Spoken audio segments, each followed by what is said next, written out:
khóc quý lệ check bial bun sang atanga de ku item te dai tur te le he ku chin tur local zong te in sa vain chak ku chi bai ka pu chua tin voina hian Mizoram chunga mi ni lo Mizoram ko na tang te ko in or tha kan chak ku drop wi tak mang tura lo tel te ko hin oma chu te ko chu kan welcome an pualin Mizo tong lo tel te ko hin kan ni katan soi ve tak karing as we are celebrating the Chakcharkut today. I have met a number of guests and well-wishers from outside of the state, and on behalf of the people of Hachek and on behalf of the organizing committee and on my behalf even, I would like to extend my welcome and my best wishes for this Chakcharkut. Thank you. Tichuan Chakcharkut thi kan fiat angin Mizo te kut poi mo ani kumina chuan zo zun zemoy in remna ti tu pui mangin kut kan mang me kani e kut kan man me lai hian a chek bial me pui zong te zoram me pui zong te khovel pum huwa pa zo fa te in remna hi Chakcharkut ina kentel Mizo nun zemoy te singa mi ani ti setar turin ka ngen du chua Chakcharkut ni le kut ni fang tha hian kan Mizo ten chong ten hota artuite anin para chome ten in suwa in rem lo te po in rem nan te nu pa in chen te po in kole nan in rem na hunatan mang chin kai ni po in he hun hi zo nun zemoy choi san nan ai upa te sa nan trom ngai na ti ful thar nan in rem nan i mang tharang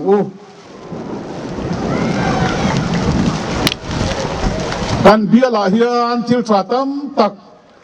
zoram pum huab le mi zo zong pe na kan chuan tur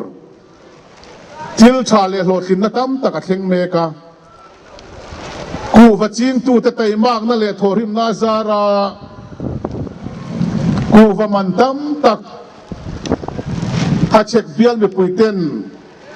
in tela kan tel te hi afahan lomom em hachek bial awang hian Mizorama sumtam takaron set ko na tangin sumtam takaron luang luta Mizoram economic growth Ivultu, Tiliantu, Tiropuitu, a driver poi mo bersu hachek bial te hikanni. Sorkar poi men ngai poi mo thin, maste tunaya ngai poi mo le swal hi kan hachek biala kan farmers te ku vaching tu te oil palm ching tu te sangha ching tu te hian ngai poi mo le swal kan hlo in ka hria chutiang turchuan kai point tan kala ve mek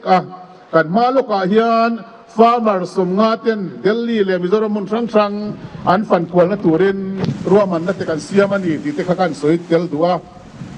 tin hetiangat kan chan china thalama athan nasat mek lai hian rui lo wanga har san ta tok te kan an thar zel hi pui ka ti khop maya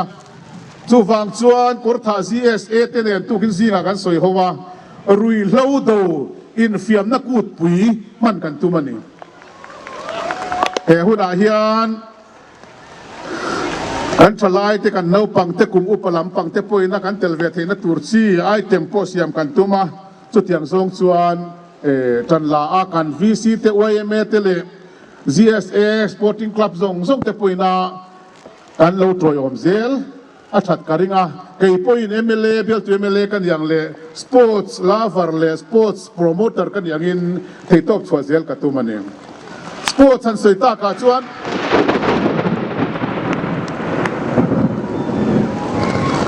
kotaron beng ve anga yang sports han soita ka chuan hey hachek biala tang hian Indian Football League age group level khel tur te khan om tanuala Aizawl Football Club a alo mom kop maya zanin dar ruklechan vepo hian Aizawl Football Club le Real Kashmir Football Club in khel tur dona so ka te chuan support kan pe se zela ni ti khakan soi du bokani ole atop don lam kan nei tonga voina hian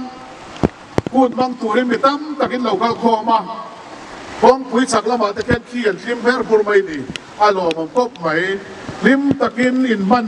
thei ka be se ya tuna ruwa sur ma se ruwa hi sur reng lawang ruwa chuan ban huna nei thin kan zai thiam te kan an takin nar te po kan organizing chairman na soyang khan an lo thok suak ta sa sa ruwa ban hun chu en po ni se